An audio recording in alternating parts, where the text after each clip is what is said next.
Era noite de Natal, e eu nunca vou me esquecer daquele ano. A neve caía em flocos grossos do lado de fora, cobrindo o mundo como um cobertor branco e silencioso. Minha família estava reunida na casa de campo da minha avó, uma construção antiga e isolada que ficava no alto de uma colina, cercada por florestas. O lugar, com seus móveis de madeira escura e cheiro de lareira queimando, sempre me trouxe conforto. Mas naquela noite, algo parecia diferente. Lembro-me de sentir uma estranha sensação de inquietação assim que passamos pelo portão de ferro enferrujado. O vento soprava forte, fazendo o velho sino pendurado na varanda bater de maneira irregular. Era quase como se o som formasse um padrão, uma espécie de código que eu não conseguia entender. Minha avó nos recebeu com um sorriso gentil, mas seus olhos estavam fundos, quase sombrios. Ela nos abraçou, mas suas mãos estavam frias como o gelo. Enquanto todos estavam na sala trocando histórias e bebendo chocolate quente, eu fui até o porão buscar mais lenha para a lareira. O porão daquela casa sempre foi o meu lugar menos favorito. As escadas rangiam a cada passo e o ar lá embaixo era denso, cheirando a mofo e madeira velha. No meio do porão havia uma porta de madeira fechada com um cadeado grande. Desde pequeno, minha avó me proibia de ir lá. Eu nunca soube o que havia atrás dela. E, para ser honesto, nunca quis descobrir. Mas naquela noite, enquanto eu juntava os pedaços de lenha, ouvi um som. Não era o barulho do vento, nem o rangido habitual da casa velha. Era uma respiração. Baixa, pesada, e vinha de trás daquela porta. Meu coração começou a bater mais rápido. Tentei convencer a mim mesmo de que estava imaginando coisas. Talvez fosse um animal que havia entrado. Talvez fosse o vento. Mas então ouvi novamente. Uma respiração ofegante, seguida de um arranhão, como se unhas compridas estivessem raspando na madeira. Soltei a lenha que caiu no chão com um estrondo e corri escada acima. Minha mãe perguntou por que eu estava tão pálido, mas eu inventei uma desculpa qualquer. Não queria parecer um covarde. No entanto, conforme a noite avançava, o som daquela respiração continuava ecoando na minha cabeça. E então, à meia-noite, a casa inteira mergulhou em escuridão. A energia caiu. Todos pensaram que era só um problema com a rede elétrica, mas eu sabia que havia algo errado. Minha avó pegou uma vela e murmurou algo que eu não conseguia entender. Seus lábios tremiam. Ela parecia estar recitando uma oração, mas as palavras não faziam sentido. Foi então que percebi que seus olhos estavam fixos na janela. Segui seu olhar e vi uma figura parada do lado de fora. Era alta, magra e sua pele era pálida como cera derretida. Os olhos, negros e fundos, me encaravam. Mas o pior era o sorriso. Era um sorriso largo demais, impossível, como se a pele tivesse sido puxada à força até quase rasgar. Não encare, minha avó sussurrou. Se você olhar por muito tempo, ele entra. Eu senti o ar escapar dos meus pulmões. Meu pai, achando que tudo aquilo era uma brincadeira de Natal, foi até a porta e abriu. O vento frio soprou para dentro, mas a figura havia desaparecido. Ou pelo menos era isso que achamos. A noite continuou, mas o silêncio se tornou quase insuportável. Eu sentia que algo estava nos observando, mesmo com as cortinas fechadas e todas as velas acesas. E então, ouvi novamente o som. Não no porão desta vez, mas no teto. Arranhões. Passos lentos e arrastados. Decidi que precisava saber o que estava acontecendo. Peguei uma lanterna e subi para o sótão. A porta estava aberta, embora sempre tivesse sido mantida trancada. O cheiro lá em cima era de algo podre, como carne velha. A luz da lanterna tremia enquanto eu a movia, revelando sombras que dançavam nas paredes. No canto mais distante, vi algo se mexer. Eu queria gritar, mas o som morreu na minha garganta. Era um rosto, o mesmo rosto pálido e de sorriso grotesco que eu havia visto pela janela. Ele não tinha corpo, apenas uma cabeça grotesca, flutuando, os olhos fixos em mim. Corri, tropeçando nos degraus, quase caindo. Quando finalmente cheguei lá embaixo, minha avó estava de pé, segurando um crucifixo e murmurando mais daquelas palavras estranhas. Ele está preso aqui, ela disse com a voz trêmula. Há muito tempo. Não o deixe te levar. Naquela noite, não preguei o olho. Quando o dia finalmente amanheceu, a figura havia desaparecido. Nunca mais falamos sobre o que aconteceu, mas até hoje, sempre que ouço o vento bater contra uma porta ou sinto uma respiração fria atrás de mim, lembro daquele Natal. E rezo para que ele nunca volte.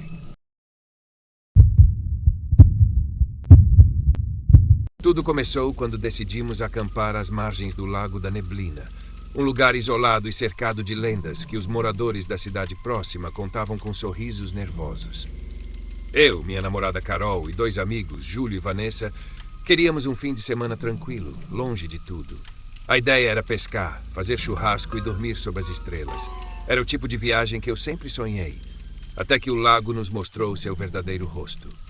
Chegamos à tarde, o sol se refletindo na superfície calma da água, cercada por árvores tão altas que pareciam tocar o céu. A neblina começava a se formar ao cair da noite, como dedos rastejando sobre o espelho do lago. Montamos as barracas e fizemos uma fogueira. Júlio tocava violão, Vanessa ria de algo que Carol dizia e tudo parecia perfeito, até que ouvimos o primeiro som. Um farfalhar leve vindo da água, como se algo ou alguém estivesse movendo-se logo abaixo da superfície. Meus olhos se voltaram para o lago, mas não vi nada além da névoa crescente. Deve ser um peixe, disse Júlio, dando de ombros, mas o som continuou. Era diferente, mais ritmado, como passos lentos sobre a água. Vanessa se levantou, inquieta. Isso me deu arrepios, disse, esfregando os braços. Vocês ouviram? O que foi? Perguntei, tentando parecer calmo, mas sentindo o coração acelerar. Uma risada, respondeu ela. Bem baixinha. Você está imaginando coisas, disse Júlio, mas ele também estava olhando para o lago agora, com a expressão mais séria do que antes.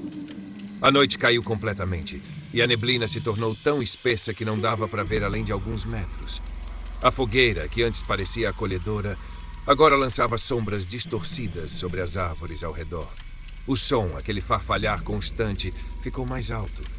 Não era o som de peixes pulando ou de vento na água. Era o som de algo se arrastando. Carol pegou minha mão. Vamos entrar na barraca, sussurrou. Ela nunca foi de se assustar fácil, mas seus olhos estavam arregalados, fixos no lago. Quando segui seu olhar, vi algo que me fez gelar por dentro. Uma mão pálida, saindo da água, os dedos longos e finos como galhos mortos. Ela emergiu lentamente, os dedos se curvando, como se tentassem agarrar o ar. Você viu isso? Perguntei, mas minha voz mal saiu. Eu vi, Carol respondeu, apertando minha mão com força. Gritei para Júlio e Vanessa, e todos corremos para a fogueira. A mão sumiu tão rápido quanto havia aparecido, mas agora o lago estava inquieto. Pequenas ondas batiam na margem e bolhas subiam à superfície, estourando com sons molhados. Vamos embora, Vanessa disse, quase chorando. É só nossa imaginação, Júlio tentou argumentar, mas ele não parecia acreditar nas próprias palavras. Foi quando ouvimos uma voz vinda da neblina. Baixa, arrastada, quase um sussurro. Por que vieram aqui? Não deviam ter vindo. O silêncio que se seguiu foi pior do que o som. A névoa parecia viva, espessa como fumaça, engolindo o mundo ao nosso redor. Quando olhei para o lago de novo, vi uma figura em pé no meio da água. Não era um reflexo. Era alguém, ou algo, que não deveria estar lá. Era alta, com um corpo magro e desajeitado.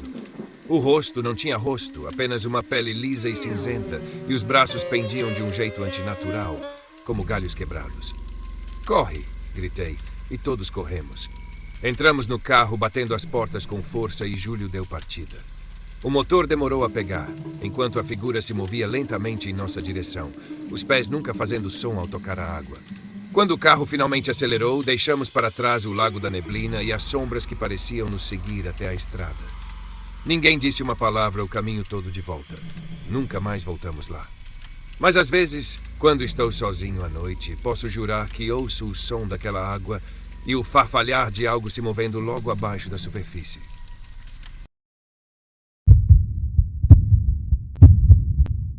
Era para ser apenas uma noite tranquila. Eu tinha decidido passar o fim de semana longe da cidade, sozinho na antiga cabana que havia pertencido ao meu avô. Ela ficava no meio de uma floresta densa, perto de um lago esquecido pelo tempo. Não havia sinal de celular ou vizinhos por perto, e eu não podia pedir mais paz do que aquilo. Ou pelo menos era o que eu achava. A cabana estava exatamente como me lembrava da infância. Simples, com móveis de madeira escura, um cheiro de mofo e uma lareira que crepitava com o calor das poucas brasas que eu conseguira acender. A noite chegou rápido. O céu sem lua deixou tudo escuro demais, e o silêncio da floresta parecia pesado, como se a própria terra estivesse prendendo a respiração. Por volta da meia-noite, o primeiro som veio do lado de fora. Era um arranhar suave, quase imperceptível, como unhas passando devagar pela parede de madeira. Achei que fosse um galho ou um animal, então ignorei. Mas o som voltou.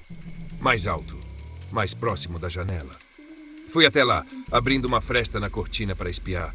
Não havia nada além da escuridão, só a floresta imóvel. O vento parecia ter parado e o lago refletia uma superfície tão lisa que dava a impressão de um espelho negro.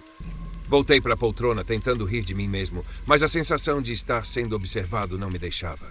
Então ouvi uma batida na porta. Sei que parece estranho, mas meu primeiro pensamento foi de que ninguém deveria estar ali. A estrada até a cabana era longa e difícil, e eu não tinha contado a ninguém sobre a viagem. Segurei a maçaneta por um instante, o coração acelerado.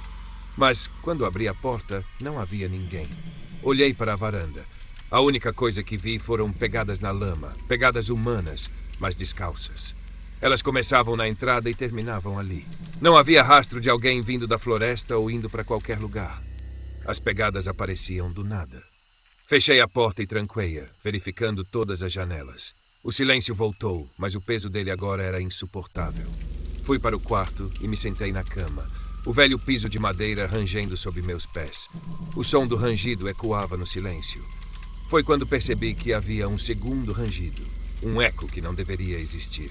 Alguém estava dentro da casa. Meu sangue gelou. Olhei para a porta do quarto que permanecia fechada. O ar ficou mais denso, como se uma presença invisível tivesse se materializado no mesmo espaço que eu. Fiquei parado, ouvindo minha própria respiração. E então, algo do outro lado da porta sussurrou meu nome. Não era uma voz familiar. Era rouca, gasta, como se tivesse saído de uma garganta que não falava há décadas. Eu não me mexi. O sussurro veio de novo, mais lento, mais arrastado. Como se cada sílaba estivesse sendo puxada do fundo de um poço. Você não devia estar aqui. Levantei-me de um salto e abri a janela. Pulei para fora, tropeçando na lama, e corri sem olhar para trás. A floresta estava escura, os galhos me arranhando, mas eu não me importava. Tudo o que sabia era que precisava fugir. A sensação de que alguém me perseguia estava tão forte que eu quase sentia o calor de uma mão se aproximando da minha nuca. Finalmente, alcancei o carro e dei partida, o motor rugindo na noite silenciosa. Enquanto eu saía pela estrada de terra, olhei pelo retrovisor. A porta da cabana estava aberta. E de dentro da escuridão, duas mãos brancas seguravam a moldura, como se alguém estivesse me observando partir.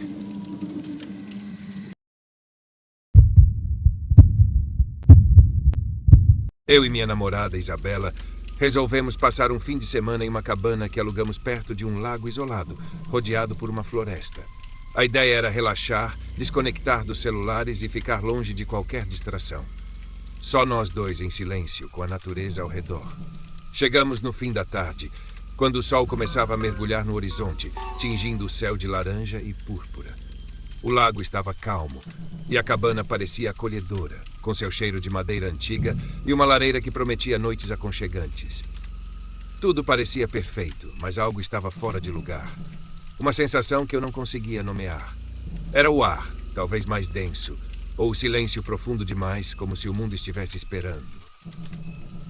Na primeira noite, fizemos um jantar simples, e depois nos sentamos na varanda, olhando para a escuridão que cobria o lago como um cobertor negro. A brisa era fria, e o único som era o das folhas farfalhando. Foi quando ouvimos o primeiro estalo. Veio do meio da floresta, alto e seco, como se um galho tivesse sido quebrado com força. O que foi isso? Isabela perguntou, virando a cabeça rapidamente. Provavelmente um animal, respondi, tentando soar despreocupado, mas meu coração começou a bater mais rápido. Voltamos para dentro e trancamos a porta. As janelas eram grandes e davam uma visão clara do lago. O vidro refletia nossos rostos e o interior da cabana, mas além do reflexo, eu podia jurar que vi algo se movendo na margem da água. Algo baixo e rápido, que desapareceu antes que eu pudesse distinguir a forma. Você viu isso? Perguntei, a voz baixa.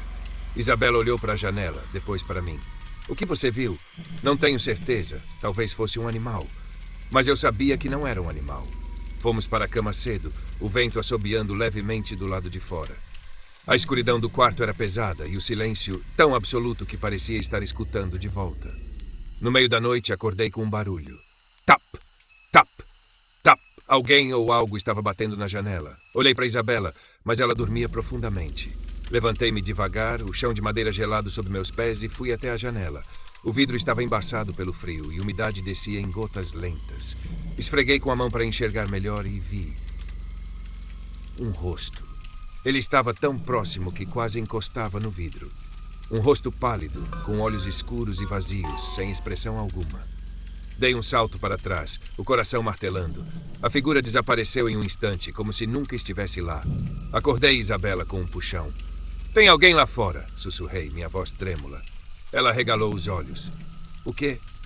Corremos até a porta, peguei um pedaço de madeira que usávamos como tranca e espiamos pela janela da sala. A névoa agora estava mais densa sobre o lago e a floresta parecia respirar.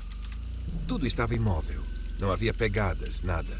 Passamos o resto da noite acordados, ouvindo, esperando.